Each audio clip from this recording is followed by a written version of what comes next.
하나님의 말씀 출애굽기 7장 1절부터 5절까지 제가 봉독을 해드리겠습니다.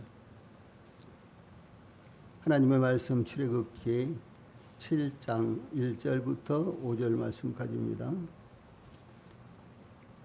지금 읽겠습니다. 여호와께서 모세에게 이르시되 볼지어다 내가 너를 바로에게 신같이 되게 하였은즉 내 형 아론은 내 태언자가 되리니 네가 내게 명령한 바를 너는 내 형 아론에게 말하고 그는 바로에게 말하여 그에게 이스라엘 자손을 그 땅에서 내보내게 할지니라. 내가 바로의 마음을 완악하게 하고 내 표징과 내 이적을 애굽 땅에서 많이 행할 것이나 바로가 너희의 말을 듣지 아니할 터인즉 내가 내 손을 애굽에 뻗쳐 여러 큰 심판을 내리고 내 군대 내 백성 이스라엘 자손을 그 땅에서 인도하여 낼지라. 내가 내 손을 애굽 위에 펴서 이스라엘 자손을 그 땅에서 인도하여 낼 때에야 애굽 사람이 나를 여호와인 줄 알리라 하시매. 아멘. 5절 말씀까지 봉독을 해드렸습니다. 오늘 저녁에는 출애굽기 7장 1절로 5절 말씀을 통해서 출애굽의 궁극적인 목적, 출애굽의 궁극적인 목적, 다른 말로 한다면은 우리 구원의 궁극적인 목적, 이런 의미가 될 것입니다. 출애굽기 6장에서는 애굽 왕 바로의 강팍함과 완고함이죠. 이스라엘 백성들의 비협조로 인해서 시리에 빠진 모세를 위로하시고 격려하신 하나님께서 7장에는 모세에게 새로운 희망과 새 임무를 부여하심으로 모세가 출애굽의 사역을 본격적으로 시작할 수 있도록 하시는 장면이 기록되어 있습니다. 즉 이스라엘의 출애굽의 영웅 모세는 하나님께서 기적을 행할 수 있도록 능력을 주셨으며 그의 형 아론은 그의 동역자로 주셨기 때문에 출애굽이 쉽게 진행될 것으로 생각하였으나 애굽 왕 바로의 완악함과 이스라엘 백성들의 불평과 비협조로 인해 낙심할 수밖에 없는 상황이 되었습니다.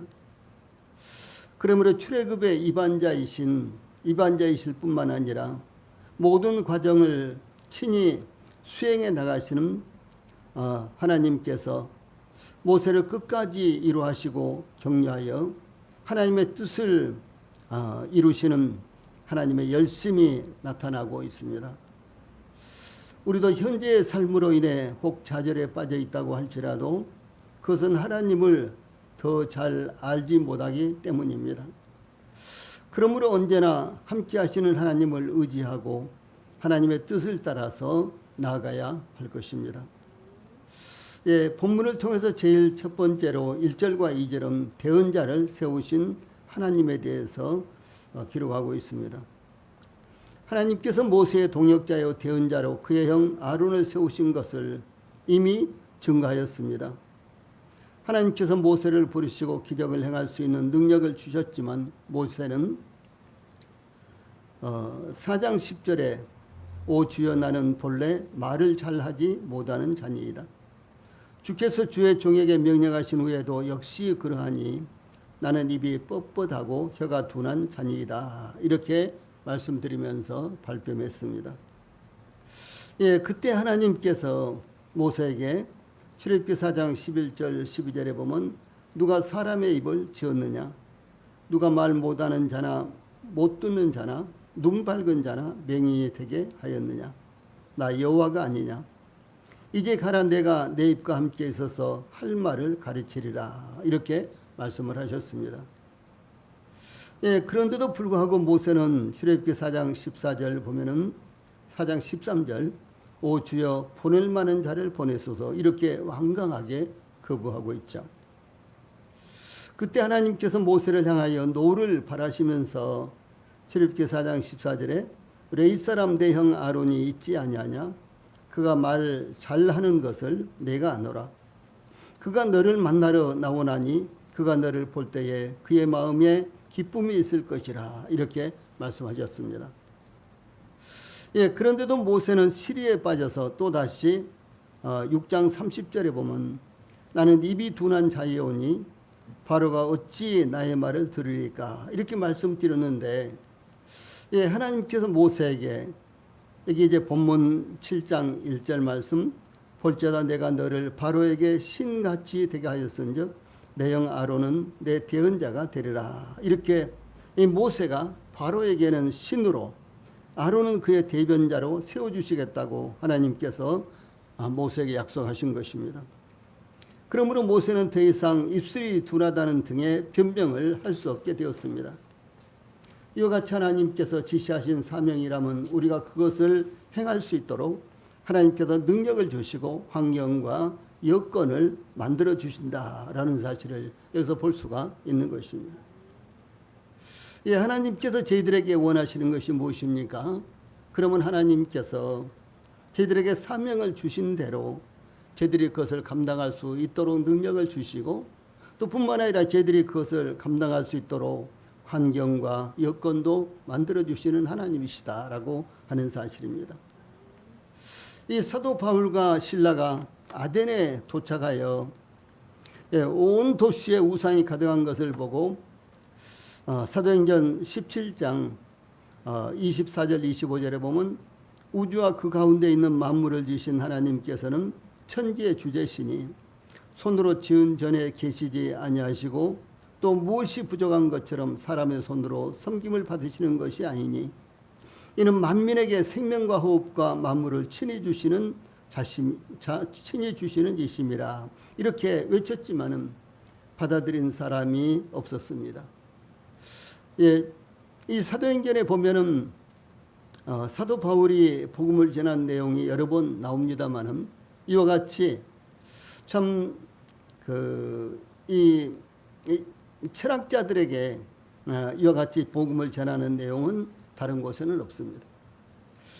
아마도 이 사도 바울이 이 아덴에서 복음을 전할 때 아주 심혈을 기울여서, 왜냐하면 거기에 모인 대상들이 철학자들, 그야말로 아주 유식한 이와 같은 사람들이었기 때문에 아주 심혈을 기울여서 복음을 전했을 것입니다. 그런데도 불구하고 사도 바울의 이와 같은 열정적인 이 복음 전도를 받아들인 사람들이 없었던 거예요. 아마 그래서 이 사도 바울은 아주 낙심을 했을 것입니다. 그래서 이 고린도로 내려갔는데 이 사도 바울을 위해 그들의 목숨이라도 아낌없이 내어놓은 동역자 브리스길라와 아굴라 부부를 만나게 되었다라는 것이 사도행전 18장 2절 3절에 나타납니다.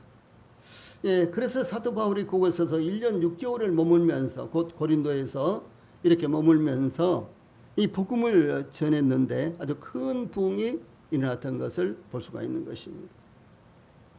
하나님께서 모세를 세우시되 1절에 볼지어다 내가 너를 바로에게 신같이 되게 하였은즉 이렇게 말씀하셨습니다. 애굽왕 바로는 자신을 신의 아들로 여긴 사람입니다. 그러므로 인간들 중에는 자신보다 더 높고 권위 있는 사람이 존재하지 않는다고 애굽왕 바로는 믿고 있었습니다. 그런데 하나님께서 모세를 애굽왕 바로에게 신같이 되게 하셨다고 말씀하신 것입니다. 여기 신은 엘로힘, 하나님의 또 다른 이름이 엘로힘이죠. 여호와 하나님, 엘로힘 또 이렇게 나오죠. 보통 이제 성경에서, 구약 성경에서 하나님 이렇게 이제 나온 단어는 원어상은 엘로힘입니다. 그러므로 이 신은 엘로힘으로 전능하신 하나님을 가리킵니다. 이는 피조물을 신으로 숭배하며 자기 자신이 신이라고 여기는 애굽왕 바로와 비교할 수 없는 아주 우월한 것입니다. 그러므로 피조물을 섬기는 애굽왕 바로와 전능하신 하나님을 섬기는 모세와 비교가 될 수 없는 차이를 증가한 것입니다. 이와 같이 하늘에 속한 권세를 소유한 모세는 애굽왕 바로에게 신과 같은 존재가 되어서 바로를 호령하는 사람이다라고 하는 것입니다. 특히 하나님께서 모세를 그의 사자로 선택하셨으며 거룩한 권세를 주셨으며 자연의 이치와는 보편적으로 반대되는 기이한 일을 행하게 하실 것이기 때문에 애굽왕 바로에게 신이 되게 하셨다라고 하는 것입니다. 이와 같이 모세를 강하게 하시고 그 어떤 권위보다 탁월하게 하시는 놀라우신 하나님이 모세를 선택하시고 애굽 왕 바로에게 보내어 하나님의 말씀을 전하게 하시며 함께 하시는 것입니다. 이 성경에는 하나님의 말씀을 받은 사람들을 신이라고 증거하고 있습니다. 예수님께서 유대인들에게 요한복음 10장 32절에 내가 아버지로 말미암아 여러 가지 선한 일로 너희에게 보였거늘 그 중에 어떤 일로 나를 돌로 치려 하느냐 이렇게 묻자 유대인들이 요한복음 10장 33절에서 선한 일로 말미암아 우리가 너를 돌로 치려는 것이 아니라 신성 모독으로 인함이니 내가 사람이 되어 자칭 하나님이라 이렇게 주장하였기 때문이라고 대답을 합니다. 그때 예수님께서 요한복음 10장 34절로 36절에서 너희 율법에 기록된 바 내가 너희를 신이라 하였노라 하지 아니하였느냐 성경은 피하지 못하나니 하나님의 말씀을 받은 사람들을 신이라 하였거늘 하물며 아버지께서 거룩하게 하사 세상에 보내신 자가 나는 하나님의 아들이라 하는 것으로 너희가 어찌 신성모독이라 하느냐 이렇게 말씀을 하셨습니다. 시편 82편 6절에는 내가 말하기를 너희는 신들이며 다 지존자의 아들들이라 이렇게 증거하고 있습니다.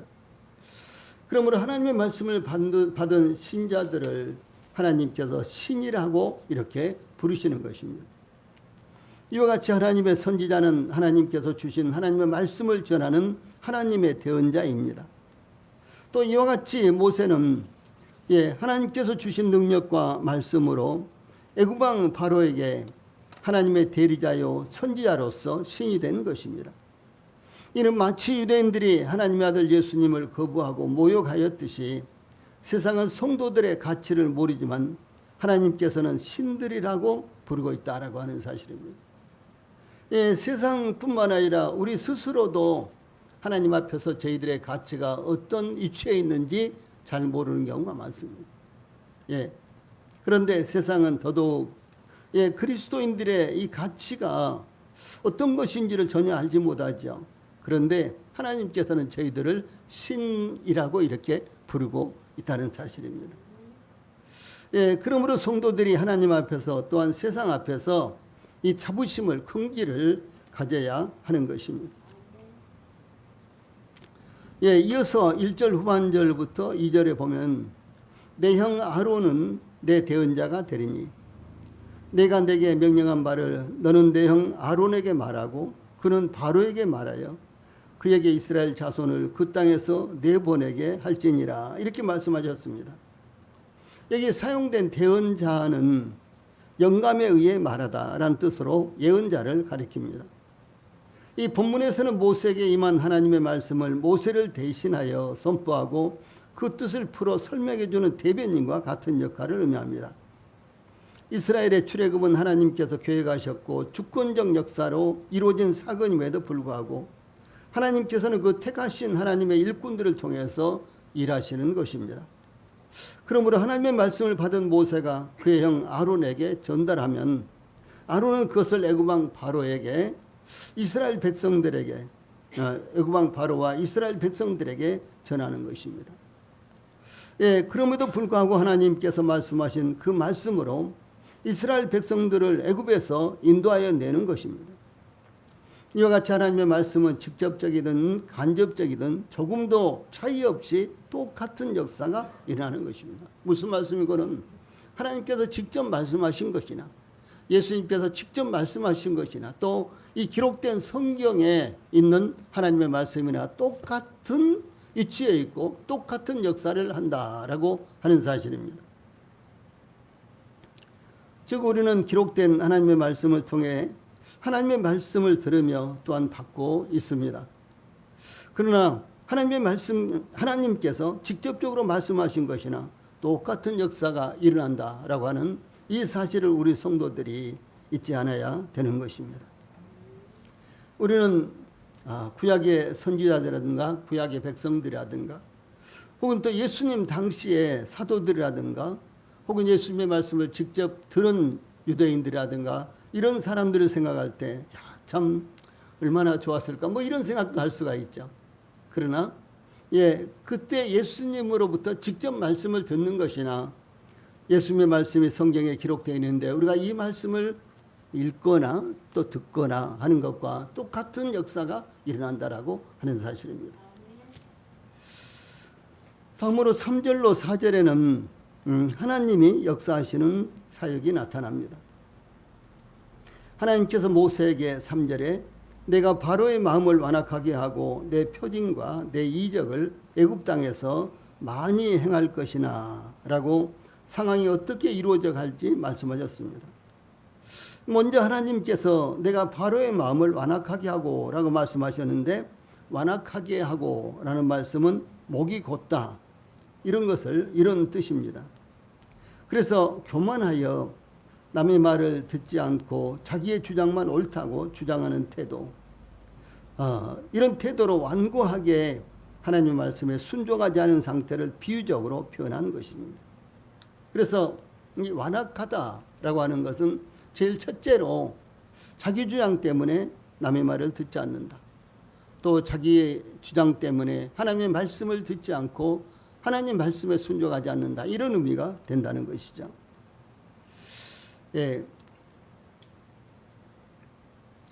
이 본문에서는 거듭되는 경고에도 불구하고 끝내 파멸의 늪에 빠지고 마는 바로의 교만하고 완악한 심령을 묘사하고 있습니다.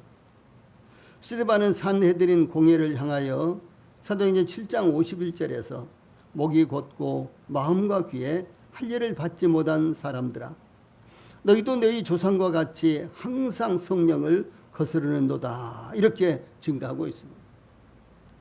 이게 스데반이 이제 공회에서 말씀을 전하는데 그 대상들이 소위 바리새인들이요, 사두개인들이요, 대제사장들과 같은 이런 주기에 있는 사람들이었습니다. 이들은 유대교의 최고의 주의자들이었습니다. 그런데도 불구하고 이들을 향해서 목이 곧고 마음과 귀에 할례를 받지 못한 사람들, 이렇게 말씀하고 있는 것입니다. 이와 같은 말씀들을 저희들이 보면서요, 저희들 마음 가운데도 대단한 이와 같은 도전이 있어야 되는 것입니다. 저희들은 과연 하나님의 말씀을 그대로 받아들이는 것인가? 하나님의 말씀을 거부하지 않고 있는 그대로 말씀하시는 대로 저희들이 받아들이고 있는 것인가? 이와 같은 것은요, 굉장히 중요한 것이죠. 또한 내가 바로의 마음을 완악하게 하고, 이렇게 하나님께서 말씀하셨는데, 하나님께서 애굽 왕 바로의 마음을 완고한 대로 내어버려 두고라는 이와 같은 말씀입니다. 즉 하나님의 구원의 은총으로부터 벗어난 애굽 왕 바로를 그대로 내버려 두신다는 의미가 함축되어 있습니다. 이 사도 바울은 로마서 9장 17절 18절에서 성경이 바로에게 이르시되 내가 이 일을 위하여 너를 세웠으니 곧 너로 말미암아 내 능력을 보이고 내 이름이 온 땅에 전파되게 하려 함이라 하셨으니, 그런즉 하나님께서 하고자 하시는 자를 긍휼히 여기시고 하고자 하시는 자를 완악하게 하시느니라, 이렇게 증거했습니다. 참 얼마나 중요한 말씀입니까? 하나님께서 하고자 하시는 자를 긍휼히 여기시고 또 하고자 하시는 자를 완악하게 하신다. 모든 것이 하나님의 손에 있다고 하는 사실입니다. 그러므로 저희들이 이 놀라운 복음을 깨닫고 구원받은 것은 오직 하나님께서 저희들을 선택하시고 이 저희들로 하여금 이 영원한 속죄가 단번에 이루어진 예수 그리스도의 십자가의 구속을 저희들 마음 가운데 받아들일 수 있도록 이렇게 하셨다라고 하는 사실입니다. 사실 저희도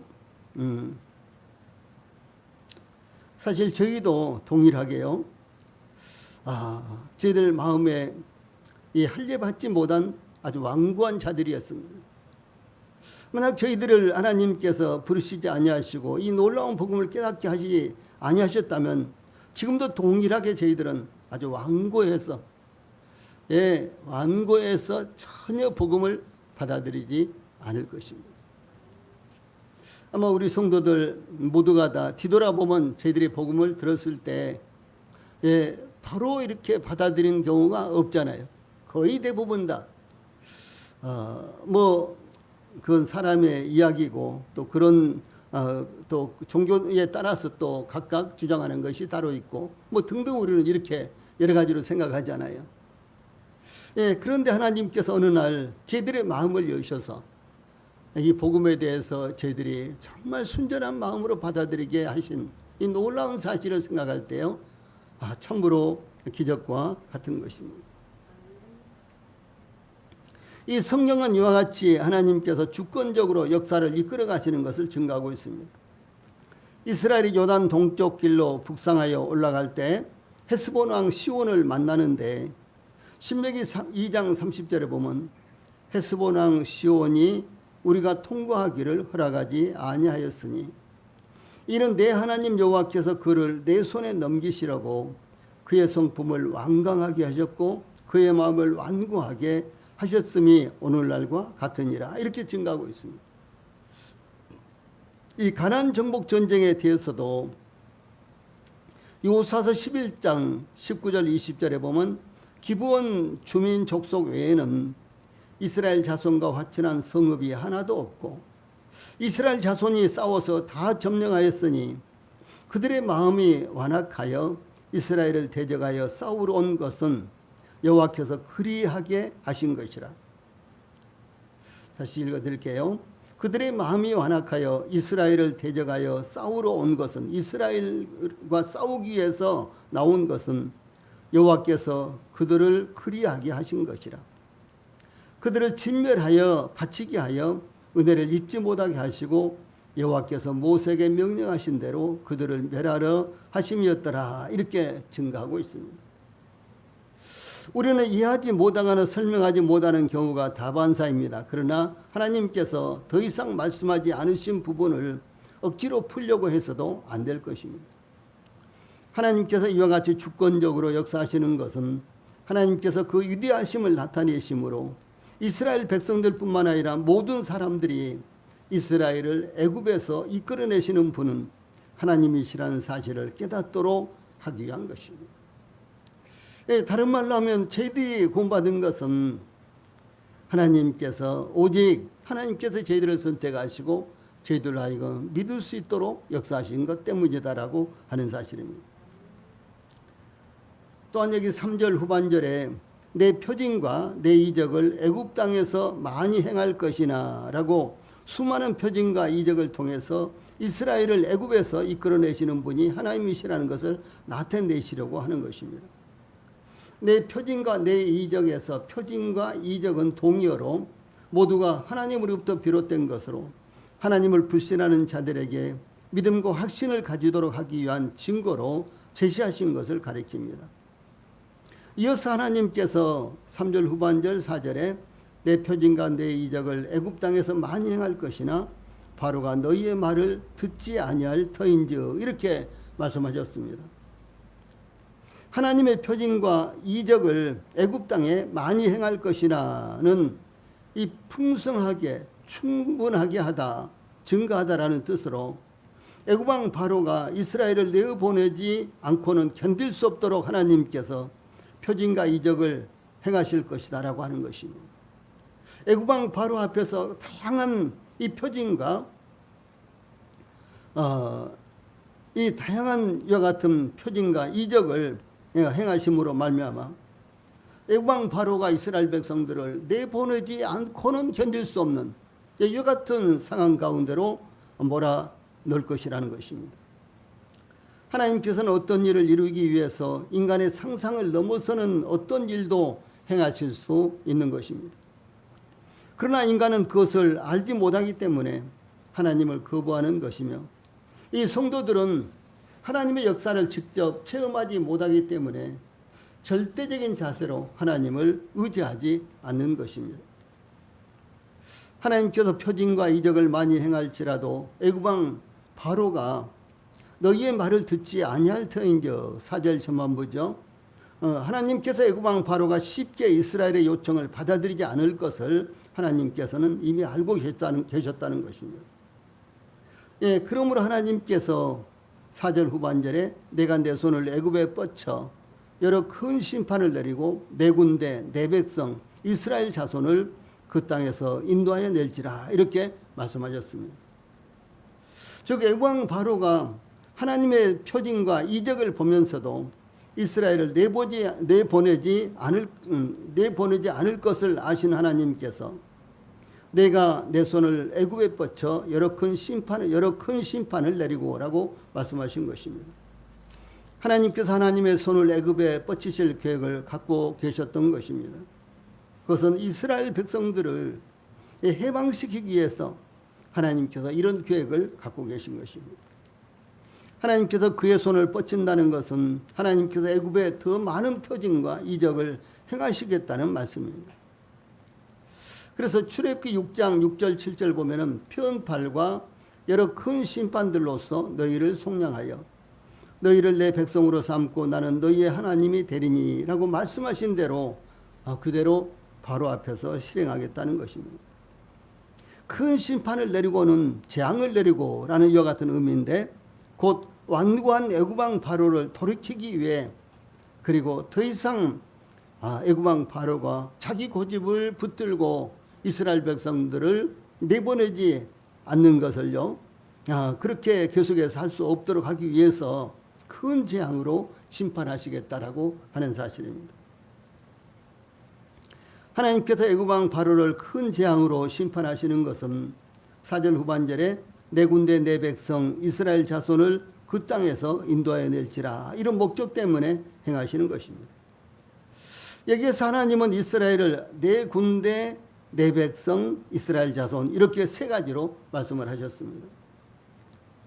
하나님께서 이스라엘을 내 군대 내 백성이라고 부르신 것은 중요한 의미가 담긴 것입니다. 하나님께서 이스라엘을 나의 군대 곧 여호와의 군대라고 호칭하신 것입니다. 이스라엘의 출애굽에 관해서 출애굽기 12장 41절에 430년이 끝나는 그날에 여호와의 군대가 다 애굽 땅에서 나왔은즉 이렇게 표현하고 있습니다. 여기 여호와의 군대 무엇입니까? 하늘의 천사들을 말하는 것이 아닙니다. 이 말씀은 바로 애굽에서 노예 생활하던 이스라엘 백성들을 하나님께서 여호와의 군대 그리고 나의 군대 이렇게 말씀하신 것입니다.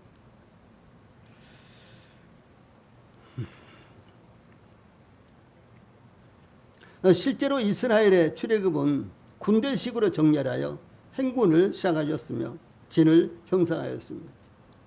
그러니까 이스라엘 백성들이요 이제 6월절 그 밤에 이제 저녁 때 어린 양을 잡아서 문설주와 인망에 발랐죠. 그리고 이제 그 고기를 이제 삶아서는 혹은 날로는 먹지 못하기 때문에 이제 불에 구워서 먹어야 되는데 집 안에 들어가서 이제 그 양고기를 불에 구워서 먹으면서 하나님께서 출발 이렇게 이제 음성으로 외치셨는지 아니면 종소리가 났는지 나팔소리가 났는지 그건 알 수가 없습니다.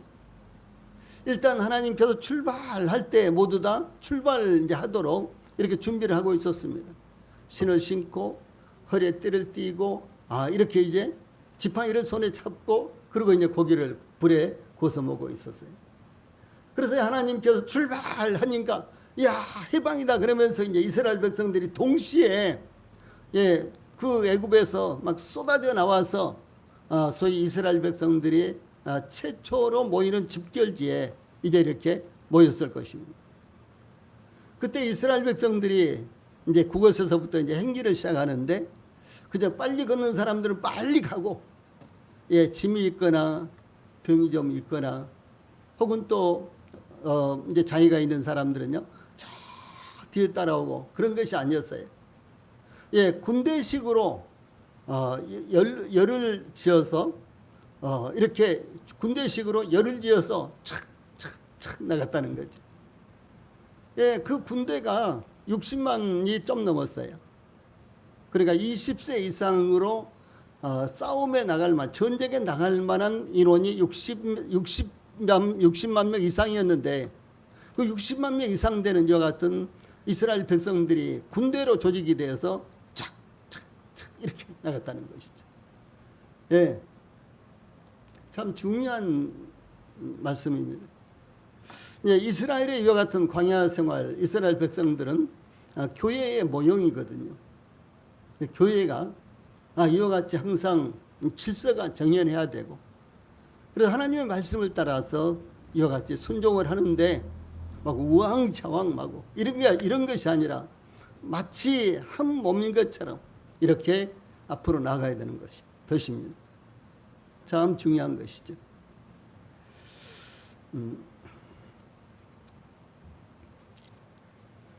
그래서 말씀드렸던 대로 출애굽기 12장 41절에 이제 이스라엘 백성들이 출애굽한 다음에 이제 이 내용을 기록하고 있는데 430년이 끝나는 그날에 여호와의 군대가 다 애굽 땅에서 나왔은즉 이렇게 표현하고 있습니다. 여호와의 군대. 이건 다름 아니라 이스라엘 백성들이에요. 이스라엘 백성들의 전체 백성들의 수는 20세 이상으로 싸움에 나갈 만한 사람이 60만 명 이상이었으니까 최소한도 250만 내지 300만은 됐을 거예요. 거대한 이와 같은 무리죠. 오늘날도 100만만 돼도 굉장하죠. 그런데 250만 내지 300만이었으니까 그것도 지금으로부터 약 3,400년 전에, 지금으로부터, 그러니까 출애굽이 BC 1444년 1440년 이때였어요. 그러니까 지금으로부터 약 4,500년 전에, 3,400년 전에 250만 내지 300만이라는 이와 같은 이제 무리가 하나가 돼서 이렇게 이동을 하는 것은 엄청난 거죠. 그렇죠. 근데 이들이 이제 애굽에서 나와서 저 가나안 땅을 향해서 착 나갈 때 이제 이와 같이 여와 이제 열과 오를 맞춰서, 그러니까 앞에서 볼 때 쫙쫙 이렇게 줄을 맞추고 옆에서 볼 때도 탁탁 이렇게 줄을 맞춰서 착착착착 이렇게 나아가세 이렇게 찬송을 불렀다든가, 아니면 할렐루야 아멘 이렇게 했다든가, 이렇게 이제 찬송을 부르면서 앞으로 나갔다는 것이죠.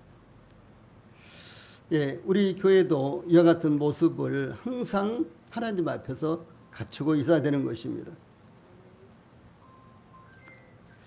실제로 이스라엘의 출애굽은 군대식으로 정렬하여 행군을 시작했고요, 진을 형성을 했습니다. 하나님께서 이스라엘을 나의 군대라고 부르신 것은 하나님의 명령을 절대적으로 수행하는 조직된 단체라는 것입니다. 또한 하나님께서 이스라엘을 통해서 세상을 정복하시고 통치하시겠다는 것을 의미합니다. 또한 이것은 하나님의 백성들의 모임이 두서없이 무질서하게 형성된 것이 아니라 질서 정연하게 조직된 것을 의미합니다. 그러므로 저희들도 항상 군대와 같은 조직과 체계가 세워져야지만 하나님의 군대로서의 역할을 할 수 있다는 것을 우리 성도들이 기억해야 될 것입니다. 저희들은 아주 자유스럽게 하나님께서 저희들에게 주신 환경과 역량을 따라서, 또 뿐만 아니라 은사를 따라서 하나님을 섬기는 거죠. 그런다고 할지라도 질서가 없으면 안 된다라고 하는 사실입니다.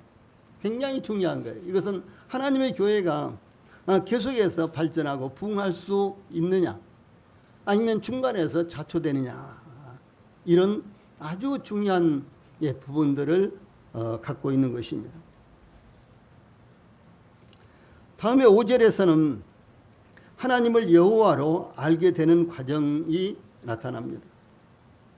다시 말해서 출애굽기의 궁극적인 목적은 하나님의 명예를 위해서, 하나님의 이름을 위해서, 하나님의 이름이 이스라엘 백성들뿐만 아니라 애굽 사람들과 모든 사람들에게 알려지도록 하기 위해서, 이건 다른 말로 하면요, 구원의 복음이 온 세상에 전파되기 위해서 이런 의미가 되는 것입니다. 그래서 이것이 바로 출애굽의 궁극적인 목적이었어요. 저희들도 동일하게 구원받은 것, 그 목적이 무엇일까요? 저희들이 너무 불쌍해서 하나님께서 저희들을 구원하시기 위해서 구원하셨죠. 당연히 그와 같은 목적이 있습니다. 그런데 좀 더 큰 목적, 좀 더 궁극적인 목적은 과연 무엇일까라고 하는 사실입니다. 하나님께서 애굽과 애굽왕 바로에게 하나님의 표징과 이적을 많이 행하시려고 하신 목적에 대해서 5절에서 내가 내 손을 애굽 위에 펴서 이스라엘 자손을 그 땅에서 인도하여 낼 때에야 애굽 사람이 나를 여호와인 줄 알리라, 이렇게 말씀을 하셨습니다. 즉 이스라엘의 출애굽을 위해 하나님께서 애굽을 징계하시고 심판하시는 것은 애굽 사람이 하나님을 여호와인 줄 알게 하기 위함이다라고 하는 사실입니다. 즉 하나님께서 이스라엘을 출애굽시키시기 위한 것일 뿐만 아니라 애굽 사람들이 이스라엘을 출애굽시키신 분은 여호와 하나님이시라는 것을 알게 하기 위함이다라고 하는 사실입니다.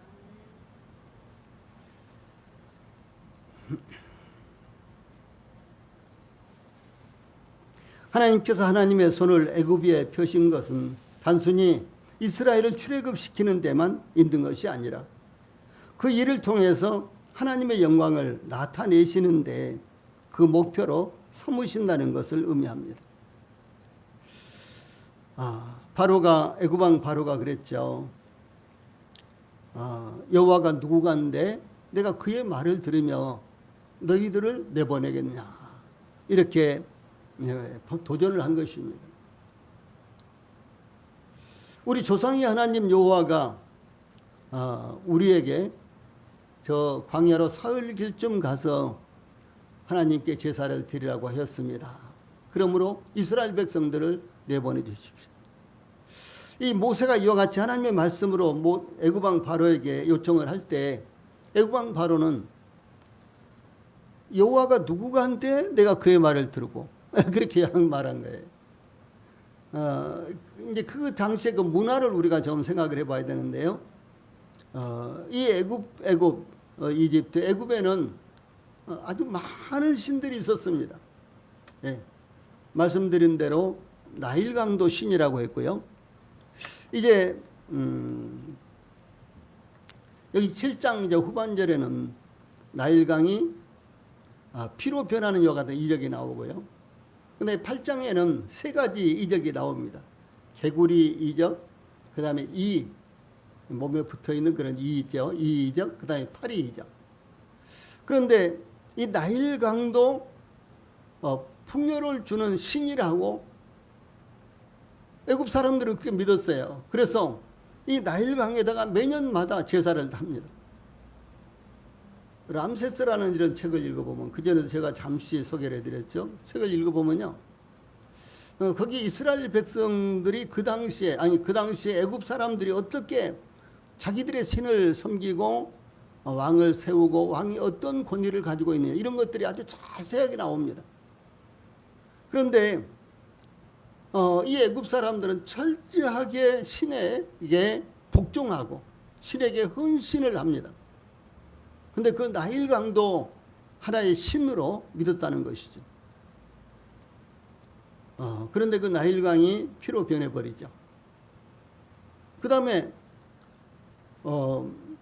개구리도 풍요를 가져오는 이와 같은 신으로 그들이 믿었어요. 왜냐하면 나일강이 이제 한 10월경에요. 거대한 이와 같은 홍수가 일어납니다. 근데 홍수가 쫙 지나가면 12월 정도에 홍수가 완전히 그치는데, 그때쯤 되면은 나일강 하류가 완전히 기름진 옥토가 되는 거예요. 뭘 심어도 아주 풍년이 되는 거예요.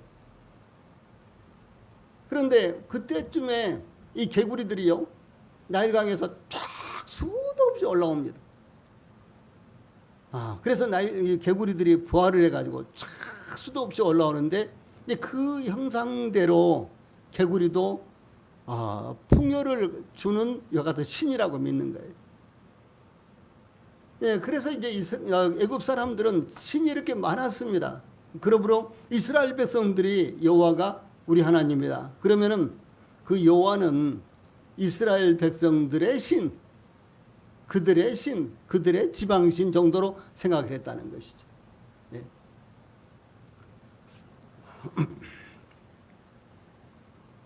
우리나라 무속신앙에도 뭐 하늘을 다스리는 무슨 신이 있고, 그리스 로마 신화에도요. 그런 이제 그 뭐 제우스라든가 비너스라든가 이런 신들이 많이 있잖아요. 그런데 그 신들이 각각의 그 자기들의 영역이 있습니다. 뭘 다스리는 이와 같은 신, 이런 영역들이 있죠. 그러듯이 우리나라에도요. 뭐 이게 지신도 있고 천신도 있고 뭐 지방신도 있고 막 신들이 많죠. 그러듯이 애굽왕 바로는 여호와는 이스라엘 백성들의 신으로 생각을 한 거예요. 이스라엘 백성들이 섬기고 이스라엘 백성들을 다스리고 하는 그런 신이라는 거죠. 그러니까 자기들이 숭배하는 나일강이라든가 등등 여러 가지 이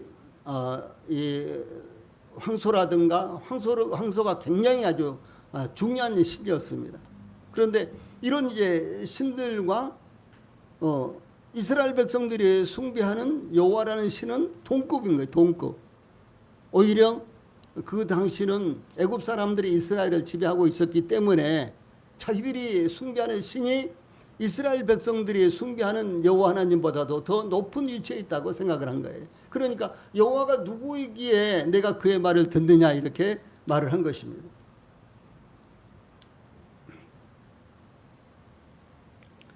예, 그래서 하나님께서 이스라엘을 출애굽시키기 위한 것일 뿐만 아니라 애굽 사람들이 이스라엘을 출애굽시키신 분은 여호와 하나님이다. 그래서 여호와 하나님은 애굽에 많은 신들이 있지만 그 신들과는 차원이 다른 신들이다. 그런 신들 위에 있는 그런 신이 바로 여호와다라는 것을 이스라엘의 출애굽을 통해서 하나님은 이스라엘 백성들뿐만 아니라 애굽 사람들도 그것을 알도록 하기 위한 것이었어요. 이것이 출애굽의 궁극적인 목적이 되는 것입니다. 하나님께서 하나님의 손을 애굽 위에 펴신 것은 단순히 이스라엘을 출애굽시키는 데만 있는 것이 아니라 그 일을 통해서 하나님의 영광을 나타내시는데 그 목표로 삼으신다는 것을 의미합니다. 그러므로 내 손을 애굽 위에 펴서, 여기에서 펴서는요 천막을 치다, 마음이 끌리다 라는 의미로 마치 천막을 두르듯 땅과 하늘을 펼치신 하나님의 광대무변함을 드러내는 표현으로 사용되고 있습니다. 이 본문에서는 장차 애굽 온 땅에 임할 하나님의 이적의 권능이 온 애굽을 순식간에 압도할 것임을 의미한 것입니다. 하나님께서 애굽왕과 땅과 하늘에 10가지 재앙을 내렸습니다. 나일 강물이 피로 변했으며 개구리가 애굽 전역에 올라왔으며 땅의 티끌이 이로 변했고 파리떼가 애굽 땅 전체를 뒤덮였고 또 악질과 독종이 짐승과 사람의 피부에 나타났으며 우박이 애굽의 온 땅에 내려서 모든 것을 파괴했고요. 또 메뚜기로 애굽 온 땅과 하늘을 덮었고 또 3일 동안 흑암으로 덮으셨습니다. 그리고 마지막 재앙으로 애굽의 모든 처음 난 것, 즉 사람의 장자나 짐승의 처음 난 것은 모두 죽임을 당했습니다.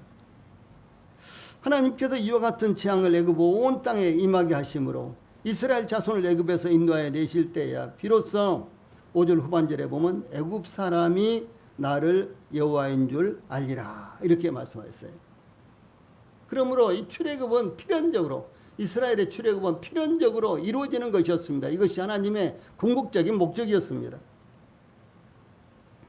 여기에 사용된 5절 후반절 제일 마지막에 알리라라는 이와 같은 말씀은요, 직접 보고 확인하다라는 의미입니다. 이것은 단순한 지식 동의나 추상적 인식의 차원을 넘어서 이 경험을 통해서 절실히 깨닫게 되었다는 것을 의미합니다.